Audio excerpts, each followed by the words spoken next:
Hello guys, this is your favorite Suhail Rahman with I Love Travel. Today's video is super interesting because of today I am going to show you UAE's some of the hidden gems. I hope some of places you didn't see and didn't hear the name also. So those places are in Khor Fakkan in Emirates of Sharjah. Let me tell you name of those places and after that I'll take you there. Shark Island, Shish Park, Al Shohab Rest Area which is more than 500 meters above the sea level, Al Rafisa Dam, Heritage Village, Khor Fakkan Waterfall, Amphitheater.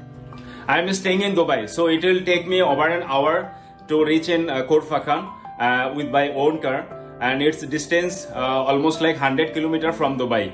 So let's go there.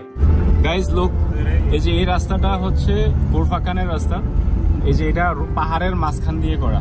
এই যে দেখেন পাহাড়ের উপর দিয়ে actually উপর দিয়ে এবং কি মাঝামাঝি। আর সামনে যে এগুলা আছে এগুলা হচ্ছে টানেল, পাহাড়ের মাঝখান দিয়ে নিচে দিয়ে tunnel.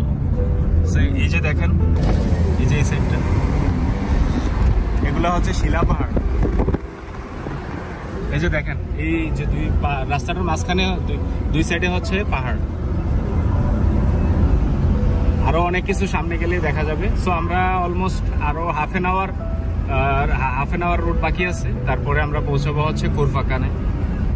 Those places are hidden gem in UAE. কেউ কল্পনাও করতে পারবে না যে দুবাইতে এরকম পাহাড় আছে। সবাই জানে যে UAE বা সৌদি বা মিডল ইস্টে যারা আছে সবগুলা কান্ট্রি হচ্ছে কি বলে মরুভূমির পাহাড়। Guys just look a magic. এই যে এটাই হচ্ছে টানেল, পাহাড়ের নিচে দিয়ে রাস্তা কেটে টানেল বানিয়েছে। গাইজ জাস্ট লুক, বঙ্গবন্ধু টানেলের মতো বঙ্গবন্ধু টানেল, আর এটার মধ্যে অবশ্যই পার্থক্য আছে। এটা হচ্ছে পাহাড় কেটে পাহাড়ের ভিতর দিয়ে নিচে দিয়ে টানেল, আর এতক্ষণ যেগুলা দিয়ে আসছি এগুলা হচ্ছে পাহাড়ের উপর দিয়ে আসছে রাস্তা, আর এটা হচ্ছে পাহাড়ের ভিতর দিয়ে পাহাড় কেটে রাস্তা বানানো হয়েছে। ও মাই god, there is one more tunnel, just see. This is the smaller one. The previous one was the much bigger. I hope maybe more than 1 kilometer, 500 meter. How is this possible? It's inside the hill, the tunnel. Oh my god, one more. Oh my god, unbelievable. তিনটা tunnel দেখলাম এই পর্যন্ত এটা সহ, সামনে যে আরেকটা আসতেছে। এটা হচ্ছে তৃতীয়টা, আমরা এখনো এটার ভিতরে আছি। সো এটাও কম বড় না মনে হয়। প্রথমটা ছিল প্রায় 1 কিলোমিটার, পরেরটা ছিল মনে হয় 500 মিটার, আর এটাও মনে হয় 1 কিলোমিটারের কম হবে না।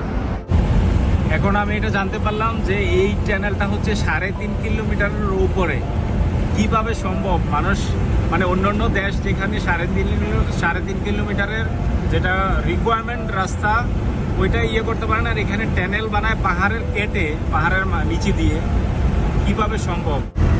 Guys, the fourth tunnel, unbelievable. This was actually very small. I think like maybe 50 meter, 50-70 meter, something like that. This is the fourth one. There is one more. জানি যে এটা হচ্ছে মরুভূমির দেশ আর এখানে পাহাড়েরও দেশ, ঠিক আছে? আর এটার ভিতরে পাহাড় কেটে নিচে দিয়ে টানেল করে রাস্তা করে দিয়েছে, আর এটাও মোটামুটি অনেক বড়। এটাও প্রায় 1.5 কিলোমিটারের মতোই, এটাও কম বড় না।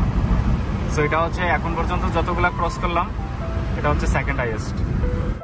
এতটুকু রাস্তা ক্রস করে আসার পরে লাইক 90 কিলোমিটার ক্রস করে আসার পরে এখানে কিছু বাড়িঘর দেখতে পাচ্ছি। সো এখানে জনবসতি আছে এই পাহাড়ের মাঝখানে। এটা চতুর্দিকে কিন্তু শুধু পাহাড় আর পাহাড়, এটা চতুর্দিকে শুধু পাহাড় আর পাহাড়। সো এটাও একটা সিটির মতোই মনে হচ্ছে। এখানে মল টল আছে, তারপরে অনেক জনবসতিও দেখা যাচ্ছে, মসজিদ, অনেক সুন্দর বিল্ডিং। গাইজ, আমি অলরেডি পৌঁছে গেছি খোর ফাক্কানের ইয়েতে, যেখান থেকে আমাদের এখন হবে শার্ক আইল্যান্ডের যাওয়ার ইয়ে। তো এই যে এটা হচ্ছে বিচ, এখান থেকে কাপড় চেঞ্জ করে মানে আইল্যান্ডে যাওয়ার যে আর কি শর্ট পরে তারপরে ওইখানে তারপরে আমরা করব স্পিড বোট যেগুলো আছে এগুলোর সাথে বার্গেনিং করে দেখি কত টাকা পর্যন্ত ইয়ে হয় আর কি, বাকিটা আপনাদেরকে জানাচ্ছি। তো আমরা এখন গাড়িটা এখানে পার্ক করেছি। এই যে এখানে কতগুলো সুপার মার্কেট আছে, রেস্টুরেন্ট আছে। এটা হচ্ছে ক্যাফেটেরিয়াল শাবাব, তারপর হচ্ছে আলফাসিল সুপার মার্কেট। সো এটা লোকেশানে দিলে হবে যে খোরফাক্কান বিচ, তো এইখানে আপনাকে দেখাবে। তারপরে এখান থেকে আপনি যদি ইয়েতে যেতে চান, আইল্যান্ডে যেতে চান। সো চলেন। আর আরেকটা জিনিস আপনাদেরকে দেখাতে ভুলে গেছি, যে পিছনের ভিউটা দেখেন, এই যে পাহাড়টা দেখছেন, এগুলা কিন্তু পাহাড়ের মাঝামাঝি এই যে এরিয়াটা, এটাই সিটি আর কি খোরফাক্কানের। গাইজ এই যে এটাই হচ্ছে বিচ। এই যে এখানে হচ্ছে স্পিড বোট, আর ওইখানে হচ্ছে জেট স্কি, ওয়াটার বাইক, এগুলো রেন্ট নিয়ে করা যায়। তো এটার উপর আমার একটা আলাদা আগে একটা ভিডিও আছে। সো আমরা এখন দেখি একটা হায়ার করব, পুরো একটা 110 টাকা দিয়ে আমরা করলাম, কারণ হচ্ছে প্রায় আমরা পার্সোনালি নিয়ে যাচ্ছি, প্রাইভেট, ঠিক আছে। আর যদি আমি শেয়ারিং এ যাই তাহলে হয়তো 15-20 টাকা এরকম নেয় পার পার্সন। তো আমরা ওইখানে যেতে লাগবে 10 থেকে 15 মিনিট, তারপর এখানে 20 মিনিট স্টে করব, তারপরে আপনার ফিরতে যতক্ষণ লাগে। বিসমিল্লাহ। আমরা এটা নিছি, এখন এই যে উঠতেছি, এখন যাচ্ছি। দোয়া করেন সবাই, বিসমিল্লাহ, আল্লাহর নাম নিয়ে যাচ্ছি, যাতে সুষ্ঠুভাবে আবার ফিরে আসতে পারি, আপনাদেরকে সবকিছু দেখাইতে পারি। পৌঁছা পর্যন্ত তো অবশ্যই আপনাদেরকে দেখাবো কিরকম হয়। আর এখানে সেফটি জ্যাকেট পরতে হবে, ডেফিনেটলি এটা দরকারও নিজের সেফটির জন্য। আমাদের বোট অলরেডি চালু হয়ে গেছে উইথ ওয়ান্ডারফুল মিউজিক। এই যে এটা হচ্ছে আমাদের ক্যাপ্টেন এই বোটের, আর এই বোটটাই হচ্ছে এখানকার মধ্যে সবচেয়ে বড় এই বিচের মধ্যে। ওইগুলো থেকেও আমানিল্লাহ, দোয়া করবেন সবাই যাতে সুষ্ঠুভাবে পৌঁছতে পারি, আবার ফিরে আসতে পারি।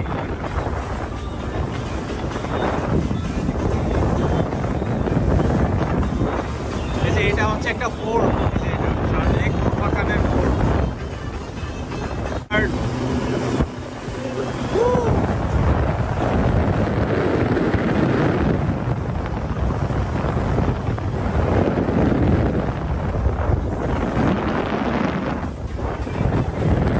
আমরা অলরেডি পৌঁছে গেছি এই যে আইল্যান্ডে। এটাই হচ্ছে আপনার শার্ক আইল্যান্ড, এটাও শিলাপাথরের আইল্যান্ড। এই যে এখানে সবাই ফ্যামিলি নিয়ে গোসল করতেছে। আর এটার এই পাশে হচ্ছে আপনার পাহাড়, এই যে এই পোর্টের এই পাশে, এটা বেশি দূরত্ব না, একেবারে কাছেই। আর পানিটা দেখেন, অসম, একেবারে ব্লু সমুদ্রের পানি। তো এটা তো সমুদ্র না, এটা অ্যাকচুয়ালি নিকটে, এটাও সি বিচই বলা যায়, বিচই বলা যায়। তো এখানে সমুদ্রের কারণ ওই দিকটাতে হচ্ছে আর কি সমুদ্রের। সো এই ছোট্ট একটা আইল্যান্ড, এখানে কোনো জনবসতি নাই, এখানে জাস্ট মানুষ আসে, ভিজিট করে, ঘুরে গাড়ে, তারপর চলে যায়। তো চলেন নিচে যাই। আমরা নামতেছি আইল্যান্ডের গোড়ায়, এই যে নেমে গেলাম। এখন একটু ঘুরবো গাড়বো ওই দিকটায়, 20 মিনিটের সময় যতটুকু করা যায়। ভেরি কেয়ারফুলি এখানে পা ফেলতে হবে, কারণ এখানে স্লিপ আছে। আর আমরা তো স্লিপার নিয়ে আসছি, স্যান্ডেল, কারণ এখানে শু পরে তো আসা যাবে না। আসা যেত, কারণ এখানে পানি দিয়ে তো যেহেতু, সো এখানে টাফ, কারণ শু ভিজার থাকে। এই হচ্ছে আরব সি, এটা আরব সাগর। এই যে পানি এই পর্যন্ত ওঠে, ঢেউয়ের সাথে পানিটা এই পর্যন্ত ওঠে। যখন সাগরের যখন থাকে বেশি, তখন ঢেউয়ের সাথে এখানে ওঠে, বাটা যখন বেশি থাকে। আর এগুলাতে এক ধরনের মনে হয় বসবাস করে কাঁকড়া, ওই যে কাঁকড়া দেখেছিলাম, এখন কোথায় যে লুকিয়ে গেল, নিচে চলে গেছে। তো এই হচ্ছে এই আইল্যান্ডের অবস্থা। এই যে আরেকজন দেখেন পাহাড় বাইয়া কই উঠছে। ভাই ওইখান থেকে নামবা কিভাবে? শোর, তোমার ক্যামেরা তো দেখা যাচ্ছে না, অন্ধকার হয়ে গেছে। জুম করেই তো উঠতেছে। দেখি আমি ওই জায়গাটায় পৌঁছতে পারি কিনা। এদিক দিয়ে নেমে তারপরে যেতে হবে, কারণ এদিক দিয়ে যাওয়াটা অসম্ভব। তো আই থিঙ্ক এদিক দিয়ে নেমে তারপর আমাকে যেতে হবে। ইয়াস, পৌঁছে গেছি এখানে। এই যে এই জায়গাটায় আমার আসার ছিল। ওরা এখনো ওই দিক দিয়ে মনে যাচ্ছে, ভিতর দিয়ে। আমি যাব না, আমার ভয় লাগতেছে। অনেক ডেঞ্জারাস, অনেক ভয় লাগতেছে। একটু যদি পায় একটু হয়ে যায় তো শেষ। এখানেই কিছুই হবে।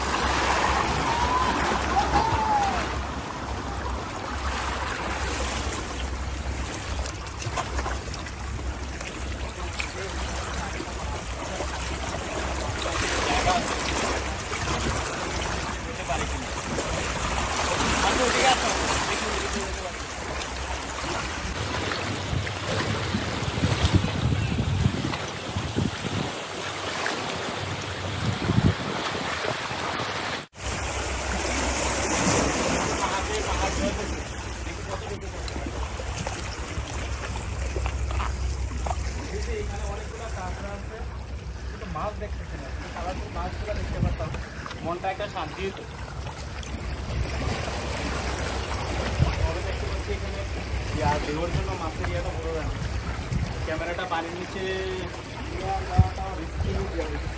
কাভার নিয়ে আসলে হয়তো ভালো হতো। এদিক দিয়ে গিয়ে হয়তো আমরা যেদিকে নামছিলাম ওই জায়গাটা আবার পাবো, কারণ আমাদের সময়ও প্রায় শেষ হয়ে আসছে।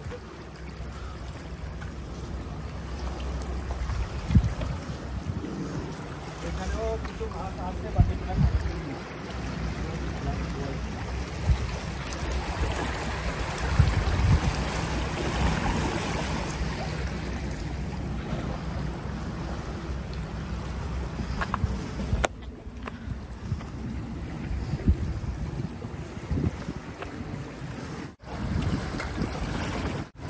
এটার উপরে ওঠাটা মনে অনেকটা অসম্ভব না? না, ওটা যাবে তো, যাবে কিন্তু অনেকটা অসম্ভব। ওখান থেকে ওটা যাবে। হ্যাঁ, একটু খারাপ তো, যার কারণে এটাতে ওঠা যায় তো। যেভাবে দিয়ে করে ছোট ছোট টুকরা দেখা যায় যে ওইগুলা দিয়ে করে, এইগুলা এটাতে অনেক অসম্ভব। একদম নীরব হয়ে গেছে। একজন গেছে সাহস করে এটা ডিঙ্গিয়ে তারপর এখানে ছবি তোলার জন্য। এখন দেখি কিভাবে আসো, পড়ে গেলে আমরা কিন্তু যাবো না উঠাইতে। দেখি, let's see you will be success or fail. আস্তে আস্তে যখন ঢেউটা একটু কমবে তখন তখন আস্তে, এখন না, এখন এখন এখন এখন এখন yes, success. Just look at the stones, too big. এগুলো হচ্ছে আপনার রক স্টোন, ইংলিশে বলে রক স্টোন, আর যেটা বাংলায় আমরা জানি যে শিলা পাথর। সেগুলো হচ্ছে এই যে দেখেন, কালারফুল মাছ দেখতে পারলাম না, সেটা একটা দুঃখ রয়ে গেল। শার্ক আইল্যান্ডের পরে আমরা এখন গো ব্যাক টু বিচ, খোর ফাক্কান বিচ। এই যে দেখেন এখানকার পাহাড়, এই সমুদ্র থেকে পাহাড়ের ভিউটা, এই এরকম দৃশ্য দেখার, তাও আবার মরুভূমির দেশে। গাইজ, আপনাদেরকে আরেকটা জিনিস এখানে দেখিয়ে দেই, এই যে এটাই হচ্ছে আল সুহাব রেস্ট হাউস। এই যে ছোট একটা ইয়ের মতো দেখতেছেন, এটার ভিতরে রেস্টুরেন্ট আছে। এটাই হচ্ছে এই যে পানি, এটার থেকে আপনার প্রায় 600 ফিট উপরে, 600 ফিট উপরে হচ্ছে ওই ইয়েটা। 600 এক্স্যাক্টলি না, একটু কম আছে, বা 600-র কাছাকাছি। ঠিক আছে, তো আমরা যাবো এটাতে। আই থিঙ্ক এটার জন্য আমি পার্ট 2 বানাতে হবে, আগে দেখি। তারপরে এখন আমরা যাব হচ্ছে শীষ পার্কে। গাইজ, শার্ক আইল্যান্ডের পরে আমরা এখন আসছি শীষ পার্কে। এই যে এটা হচ্ছে শীষ পার্ক আমার পেছনে, এটাও পাহাড়ের মধ্যেই। সো চলেন দেখি এন্ট্রি কি সিস্টেম, কত টাকা লাগে, না ফ্রি? এন্ট্রি ফ্রি আমি যতটুকু শুনেছি যে 5 দিরহাম। So let's see. ভিতরে অলরেডি ঢুকে পড়েছি পার্কের। এখানে 5 টাকা হচ্ছে এন্ট্রি ফি, টিকেটের প্রাইস হচ্ছে 5 দিরহাম। সো দেখি এখানে কি আছে পাহাড়ের মধ্যে। এখানে একটা ঝর্ণা দেখা যাচ্ছে। এই যে এটা মনে হয় আমার যতটুকু সম্ভব, এটা আর্টিফিশিয়াল, এটা ন্যাচারাল হবে না, কারণ এটা টিয়ে দেখলেই বোঝা যায় যেটা আর্টিফিশিয়াল হবে না ন্যাচারাল। দেখেন, এটা হচ্ছে ঝর্ণা। এখানে গোসল করারও কোনো ব্যবস্থা নাই, গোসলও করা যাবে না, কারণ হচ্ছে পানিটা যে পড়ে এটা একেবারে পাথরটা গৈসা তারপরে নিচের দিকে পড়ে। তো এখানে শুধু ডুবে গোসল করা যাবে। তারপর পানিটা তেমন একটা দেখাচ্ছে না, যেহেতু এটা আর্টিফিশিয়াল, যার কারণে পানির কালারটা দেখলে বোঝা যায় যেটা আর্টিফিশিয়াল। ন্যাচারাল হলে এটা ক্লিন থাকতো একেবারে। এই জায়গাটা দেখেন, এখানে 3টা পাথর বসিয়ে তারপরে এখানে ঝর্ণার পানি দিয়ে সিস্টেম করছে, ফাউন্টেন। আর নিচে এই জায়গাটা হচ্ছে কিডসদের জন্য, বাচ্চাদের জন্য। Playing spot. আর এদিকটা দেখি সামনের দিকে কি আছে, ওইদিকেও মনে হয় যাওয়া যায় উপরের দিকটায়। So let's C. এখানে বাচ্চারা আসলে ভালো এনজয় করতে পারবে এই প্লেইং গ্রাউন্ডে। সো বড়দের জন্য কি আছে এখানে, পিকনিক করার জন্য বেস্ট স্পট এটা। ইভিনিংয়ে এসে পিকনিক ট্রেকিংয়ের জন্য, ফ্যামিলি গ্যাদারিং, এটার জন্য বেস্ট আমার মনে হয়। সো উপরে গেলে হয়তো বুঝতে পারবে, যে সিঁড়ি দিয়ে উপরের দিকে যাচ্ছি, দেখি ওইখানে কি আছে। এই যে এখানে একটা পাথর ভাঙার চলতেছে, একটা প্রজেক্ট আছে এখানে। এই যে দেখেন এগুলো, এই যে কত বড় বড় পাহাড় এখানে সামনেও, এগুলো অনেক উঁচু উঁচু। আমরা তো অলরেডি পাহাড়ে আসছি, তারপরে আরো আরো উঁচু উঁচু পাহাড় এই যে এখানে সামনে।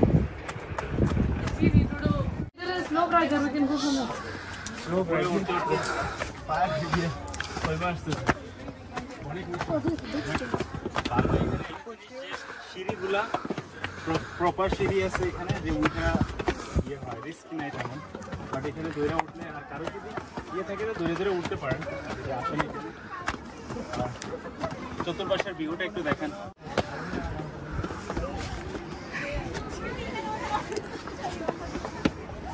পাহাড় আর পাহাড়, পাহাড়ের মাঝখানে পাহাড় কেটে তারপরে এখানে পার্ক বানিয়েছে।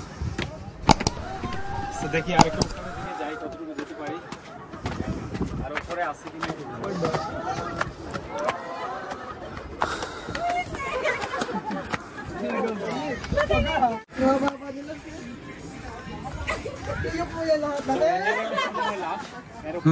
আর ওঠা যায় না, এদিক দিয়ে এদিক দিয়ে গিয়ে তারপর ওই দিক দিয়ে এসে পড়ো, বা এদিক দিয়ে গিয়ে ওই দিক দিয়ে এসে পড়ে, কথা একই। চলো যাই লাস্ট পর্যন্ত। ওকে ব্রো, একটু বাকি আছে আর লাইক কয়েকটা সিঁড়ি।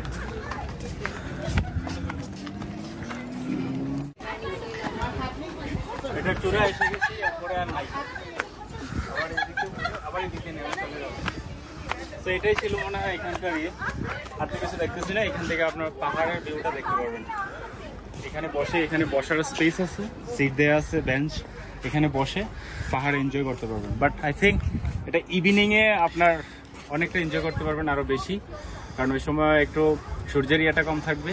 আর লাইটিং এখানে যা দেওয়া আছে আর কি, এখানে লাইটিংয়ের ব্যবস্থা আছে, বাস এটার সাথে আপনারা যতটুকু। তো সন্ধ্যার পরে তো আর পাহাড়টা বেশি দেখতে পারবেন না। তো বিকালের দিকে, শেষ বিকালের দিকে আসলে হয়তো একটু এনজয় করতে পারবেন না, রোদের তাপটা পাবেন না। তো এই ছিল এখানকার শীষ পার্কের ভিউ, বাস এতটুকুই। সো এটার সাথে সাথে এইটার পার্ট শেষ হবে। এটা হচ্ছে খোরফাক্কান পার্ট 1, আর সেকেন্ড পার্টে বাকি যে এরিয়াগুলো, স্পটগুলো আছে ওগুলা দেখাবো। সো ভালো থাকবেন ততক্ষণ পর্যন্ত, আল্লাহ হাফেজ।